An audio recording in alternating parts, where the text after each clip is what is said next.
Hello दोस्तों, आप सभी का स्वागत है आपके अपने चैनल आर्या ऑफिशियल क्लासेस में। तो ये जो फिगर आपको दिख रहा है स्क्रीन पे, ये काफ़ी ज़्यादा वायरल फिगर है और इससे रिलेटेड क्वेश्चन आपसे किसी न किसी तरीके से पूछे ही जाते हैं। हालांकि मैं आपको इसमें सारी चीज़ें भी समझाने वाला हूँ, लेकिन उसके साथ में याद रखिएगा, चैनल पर नए हैं तो चैनल को सब्सक्राइब कर लीजिए, hit the bell icon for my new update. और चलिए शुरुआत करते हैं। अब यहाँ बड़े ध्यान से सुनना। अगर मैं मान लेता हूँ कि मेरा ये वाला एंगल जो है ना, ये वाला angle, this angle is theta, suppose that ये वाला एंगल मेरा थीटा है। तो यहाँ से याद रखिएगा, अगर मैं तुमसे यहाँ पे ये बात करता हूँ कि मेरा जो एंगल ए पी बी है वो थीटा डिग्री का हो गया, तो इस कंडीशन पे मेरे पास जो एंगल ए ई बी है वो क्या होगा, मेरे पास एंगल ए डी बी है वो क्या होगा, या पूछा जाए मेरे पास एंगल ए ओ बी है वो क्या होगा। पूछा जा सकता है आपसे एंगल ए बी ओ है वो क्या होगा। आपसे पूछा जा सकता है एंगल बी ए ओ है वो क्या होगा। आपसे पूछा जा सकता है कि और कौन सा मेरे भाई, आपसे पूछ सकता है कोई कि बताओ जो एंगल डी ए पी है वो क्या होगा। या आपसे यही पूछ सकता है कि एंगल कौन सा बचा, और मेरे भाई आपसे ये पूछ सकता है कि एंगल ओ, मैंने आपसे D A P, sorry D A P नहीं, ओ ए पी, ठीक है, ओ ए पी याद रखो। और इसी तरीके ओ बी पी भी आपसे पूछ सकता है क्या होगा। मैं सारे बता देता हूँ बड़े आसान तरीके से, बिल्कुल भी परेशान वाली बात नहीं है, एक एक समझेंगे बड़े आराम से, ठीक है। अब देखो, नंबर एक पे अगर हम आपसे बात करें कि मेरा यहाँ पे अगर ये एंगल थीटा बनता है ना, ये वाला थीटा डिग्री, तो जो इसके जस्ट सामने ये मेरा केंद्र पे कोण बनेगा, ये वाला कोण, चूँकि हमें पता होता है कि जब किसी त्रिज्या के द्वारा, ये त्रिज्या है और ये त्रिज्या जब किसी स्पर्श रेखा पर पड़ती है तो ये लंबवत पड़ती है, ये लंबवत है, तो ये 90 डिग्री का बनता है। मतलब ओ ए पी जो है वो 90 डिग्री का है और बी ओ बी पी जो है ये भी 90 डिग्री का है। तो हमें पता चल गया कि ये वाले जो एंगल है ना, कौन से वाले, ये वाले, ये 90 डिग्री के हैं। ये मेरा कंफर्म हो गया यहाँ से कि ये 90 डिग्री है और यहाँ पर भी ये मेरा 90 डिग्री है। दो एंगल मेरे कंफर्म हो चुके हैं। अगर नहीं दिख रहा है तो मैं थोड़ा सा ऐसे डार्क करूँगा तो आपको दिखे, ये वाला एंगल 90 डिग्री है और ये वाला एंगल भी 90 डिग्री है। अब सुनना, दो 90 डिग्री के कंफर्म हो गए, मतलब दो सवालों के उत्तर हमको मिल गए। अब हमें ये पता है कि ये थीटा है, ये 90 है और ये 90 है। चारों को जोड़ने पे 360 आना चाहिए। तो ये 90 और 90 180 बन गया है, तो ये वाला और ये वाला मिलके भी 180 बनना चाहिए।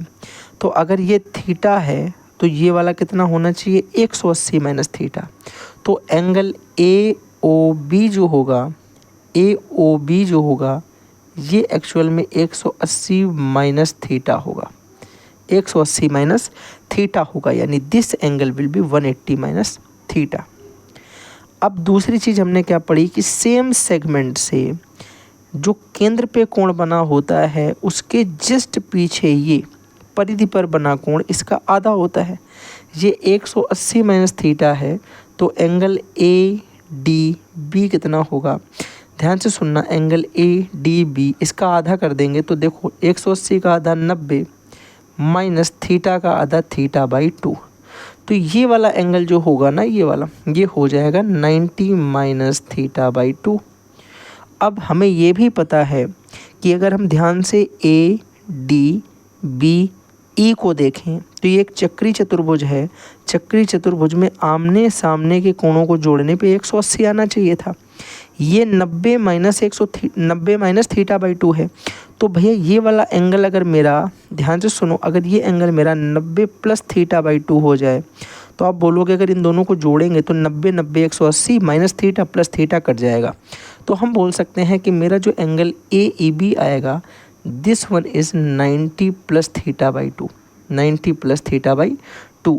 तो ये भी पता चल गया, ये भी पता चल गया, ये भी पता चल गया। अब कौन सा बचा, बचा है ए बी ओ। ध्यान से सुनना, ए बी ओ कहाँ पे है, ए बी ओ मतलब ये वाला कोण, ठीक है।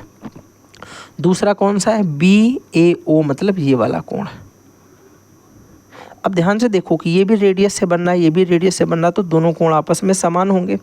यानी हम बोल सकते हैं जितना कोण मेरा AOB होगा उतना ही BAO होगा। ये बात तो समझ में आ गई भैया, चलो ठीक है। ये वाला कोण कितना था मेरा, ये वाला कोण मेरा 180 माइनस थीटा था। अब देखो अगर हम ध्यान से AOB को देखें, अगर हम त्रिभुज देखते हैं ध्यान से कौन सा, AOB, तो यहाँ से हमें पता चलेगा तीनों कोणों को जोड़ने पे 180 आना चाहिए, जिसमें से हमें पता है कि ये वाला एंगल तो 180 माइनस थीटा हो गया। This angle will be 180 minus theta, confirm है। तो अब हमें यहाँ से ये बात तो समझनी पड़ेगी कि एक एंगल तो मेरा 180 माइनस थीटा है और बाकी के दोनों कोण मेरे सेम है। तो मान लो एक ये भी x है और एक ये भी x है, बराबर मेरा 180 आना चाहिए था। मैंने कहा ये देखो पूरा पूरा ख़त्म हो गया, यहाँ से आ गया 2x बराबर थीटा। तो x बराबर मेरा कितना आ जाएगा, थीटा बाई 2 डिग्री। कितना आ जाएगा, थीटा बाई 2 डिग्री आ जाएगा। तो इसलिए हम बोल सकते हैं कि मेरे ये जो बचे हुए दोनों एंगल सेम हैं, ये दोनों थीटा बाई 2 डिग्री के हैं। कितने हैं, थीटा बाई 2 डिग्री के। तो ये एंगल भी मेरा कौन सा हो जाएगा, बोलोगे भैया थीटा बटे 2 डिग्री। और ये एंगल भी मेरा कितना हो जाएगा, बोलोगे थीटा बटे 2 डिग्री। तो this one is theta by 2, this one also is theta by 2, this angle is 90 minus theta by 2, this one is 90 plus theta by 2, angle angle OBP, that one is 90 degree, angle OAP, this one is also 90 degree, because ये क्या है, एक perpendicular पड़ता है radius से, किस पे, आप बोलोगे भैया वो जो हमारी स्पर्श रेखा होती है, टेंजेंट होती है। और ये एंगल अगर थीटा दिया गया है तो बाकी सारे एंगल इसके जो भी बन सकते हैं वो हम लोग ऑलरेडी फाइंड आउट कर लेंगे मेरे भाई। क्या बात आपको समझ में आ गई एकदम बढ़िया तरीके से। फॉर एग्ज़ाम्पल अब आप यहाँ पे थीटा की जगह चाहे 40 ले लो, चाहे 50 ले लो, चाहे 60 ले लो, आपका जो मन करे वो ले सकते हो। आंसर आप सबके लिए सेटिस्फाइड करके भी देख सकते हो। बात आ गई समझ में। मोस्ट इम्पॉर्टेंट रिजल्ट है भैया, याद रखिएगा, मोस्ट इम्पॉर्टेंट। तो चलो मिलते हैं अगले किसी सेशन से। 6-7 मिनट की एक छोटी सी क्लास होगी जिसमें आपको बहुत इंपॉर्टेंट सेशन मैंने डिस्कस किया है। खासतौर से SSC वाले जो लोग हैं उनको आई थिंक मज़ा आएगी इस कॉन्सेप्ट को समझने के बाद में। तो चलिए बाय बाय, फिर मिलते हैं।